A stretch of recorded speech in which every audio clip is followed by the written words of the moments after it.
시시각각 변하는 총선의 주요 이슈와 현장 분위기를 전해드리는 선거 상황실입니다. 오늘의 키워드 먼저 보시겠습니다. 거친 생각과 불안한 눈빛. 조국 혁신당은 검찰 독재 종식이라는 구호와 3년은 너무 길다라는 슬로건을 앞세웠습니다. 임기 3년 남은 윤석열 대통령을 겨냥한 건데요.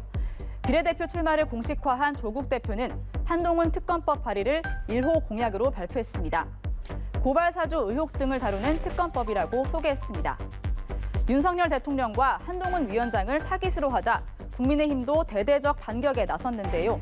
윤석열 대통령이 검찰총장, 한동훈 위원장이 대검 반부패 강력부장 시절 수사를 받았던 조국 대표의 정치 보복이라고 규정했습니다. 오로지 대통령에 대한 그릇된 복수심을 품고 정치에 나선 것으로 보이는 조국 대표는 조국 혁신당이 피고인 집합체가 되어가고 있는데 심각한 우려를. 조 대표는 자녀 입시 비리 등으로 2심에서 징역 2년을 선고받은 상태인데요. 조국 방탄당이라고 비판하는 국민의힘에서는 형이 확정돼 의원직이 박탈될 경우 비례대표 승계를 못하게 하는 조국 방지법이 발의되기도 했습니다. 창당한 지 열흘 남짓된 조국 혁신당. 각종 여론조사에서 예상보다 더 선전하는 것으로 나옵니다. 조국 바람은 어디서 부는 걸까? 해석은 다양한데요. 조국 대표는 이렇게 말했습니다.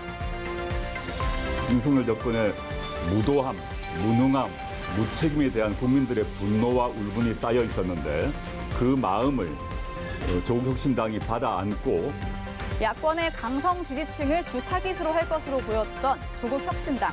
일부 민주당을 이탈한 지지층까지 흡수하는 모양새입니다.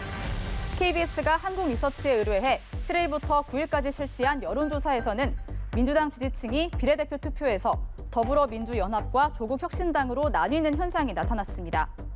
조국혁신당의 탈 이재명 대표, 반윤석열 정권 색채가 강화되면서 중도층까지 유입될 수 있다는 관측도 나오는데요. 실제 같은 여론조사에서 중도층 가운데 비례대표에서 조국혁신당을 지지하는 비율이 18%로 나타났습니다. 중도층을 공략 중인 개혁신당이 조국혁신당을 향해 날석에 반응하는 이유입니다. 문제는 강성 지지층 국민이 아닙니다. 오히려 국민을 동원의 대상 삼아서 정치적 출세 이용해 먹는 정치 자영업자들입니다. 민주당 속내는 좀 더 복잡합니다. 정권 심판론을 강화하는 효과는 있지만 비례대표 표를 잠식당할 수 있기 때문인데요. 일단 이재명 대표, 지역구에 후보를 내지 않은 조국 혁신당과 표면적으로는 경쟁보단 연대를 표방하고 있습니다. 조국 신당은 이제 비례 전용 정당을 표방하고 있습니다. 동일한 평면에서 비교할 대상이 아니기 때문에 그 점에 대해서 특별히 제가 드릴 말씀이 없습니다. 지역구는 민주당, 비례대표는 조국혁신당을 찍자는 교차 투표, 조국혁신당의 이른바 지민비조 전략이 먹혀들고 있다는 분석도 있습니다. 그렇다 보니 민주당 주도의 비례정당, 더불어민주연합에는 분명 악재인데요.